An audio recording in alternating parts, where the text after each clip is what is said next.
भी पूजा करने के पहले उसका जो संकल्प लिया जाता है, उस संकल्प में ये सारे उल्लेख होते हैं।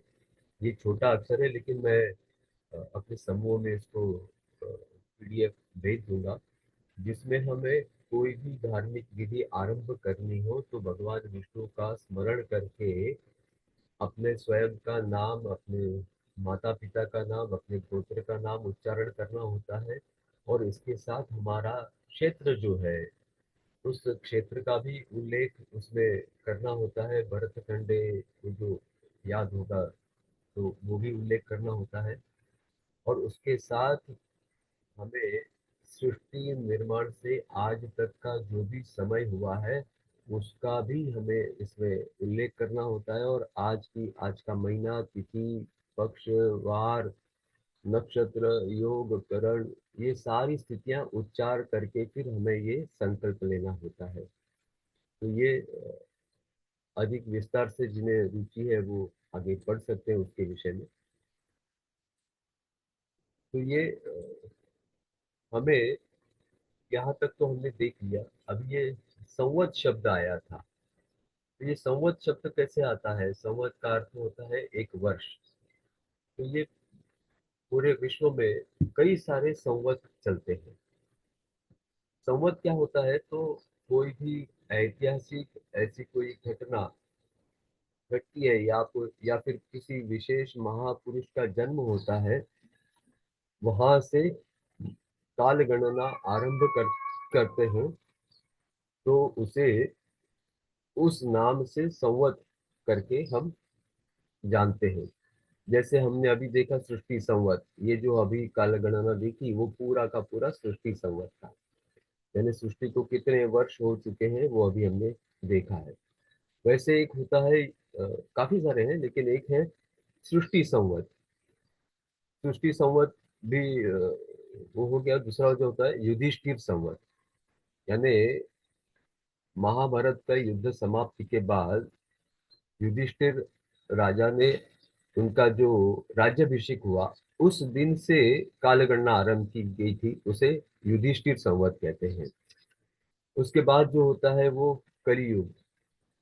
कलयुग का जो अभी हमने देखा 5127 वर्ष हुए हैं, ये कलयुग का अ, युगाब्द हम उसे कहते हैं, कली युगाब्द।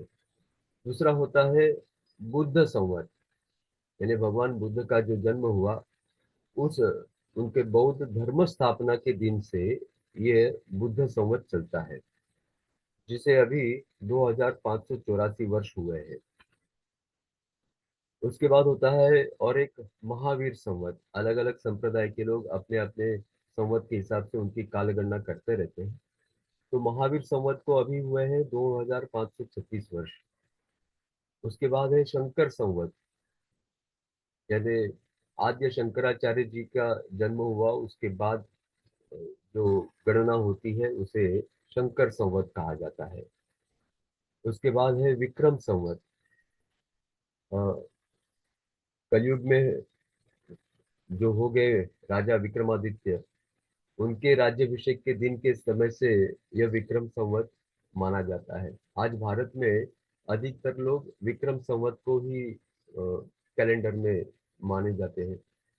जो क्रिस्ती संवत है वो अभी 2025 वर्ष का हुआ है, उनके यीशु क्रिस्त के समय से।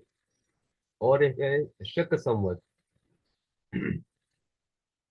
और एक है हर्ष संवत, जो सम्राट हर्षवर्धन, वो भारत का इतिहास में बहुत पराक्रमी राजा हो गए, दानशूर राजा हो गए हैं, उनके भी राज्याभिषेक से इसे गिना जाता है, जिसे करीब करीब 1400 वर्ष पूरे हो गए हैं। एक महाराष्ट्र में अधिकतर कई लोग मानते हैं जो शिव संवत, शिवाजी महाराज के राज्याभिषेक के दिन से उसे गिना जाता है। और एक होता है हिजरी, जो मुस्लिम समुदाय उसे चलाते हैं, उनका जो कैलेंडर है वो हिजरी के हिसाब से चलता है। और एक चलता है वो पारसी संवत, पारसी लोगों का भी एक संवत है, जो विश्व में वो भी काफी कम संख्या में है, लेकिन वो भी चलता है। ऐसे सैकड़ों संवत है। मैं उसकी बहुत अधिक जानकारी नहीं दूंगा, क्योंकि वो हमें बहुत कुछ अधिक उपयोगी है ऐसा नहीं है। तो अभी हम प्रत्यक्ष वो अवकड़ा चक्र समझने के लिए पंचांग को देखना और उसको समझना, उसके विषय में हम आगे अ, देखेंगे। ये पंचांग की भी बहुत सारी अ, तात्विक विवेचन है, लेकिन वो अभी हमें वैसे देखा जाए तो आवश्यक नहीं है। अ, ये जो सारे संवत या उनके जो कैलेंडर है बाकी समुदाय के, वो सब अपनी अपनी तरह से अलग अलग पद्धति से वो चलाते हैं। जैसे यूरोपियन कैलेंडर जो है वो सूर्य की गति से चलता है, जिसे सोलर कहा जाता है। इस्लामिक जो काल गणना है वो चंद्र की गति से चलता है।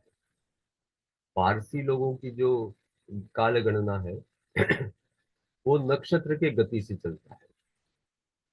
अभी हर एक का काल गणना जो अलग अलग पद्धति से चलने के कारण सभी के एक वर्ष के जो दिन है वो कम और अधिक प्रमाण में हो जाते हैं।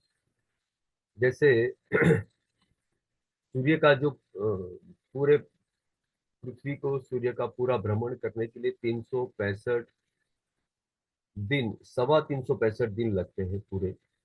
अगर हम चंद्र के हिसाब से अगर पूरे वर्ष की गिनती करते हैं तो 354 दिन में समाप्त हो जाएगा।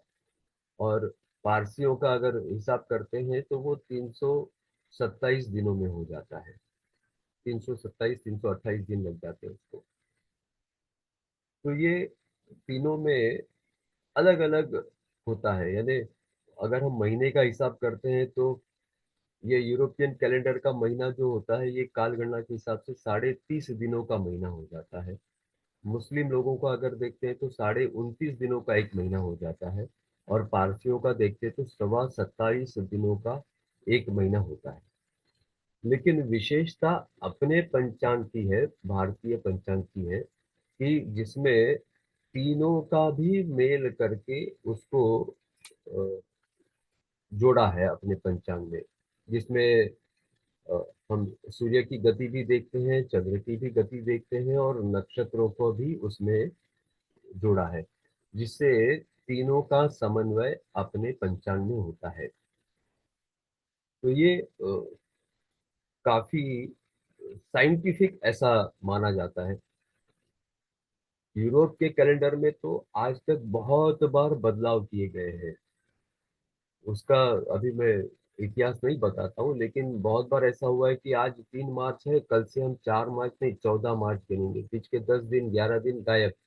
ऐसे 3-4 बार यूरोप के कैलेंडर में करना पड़ा है।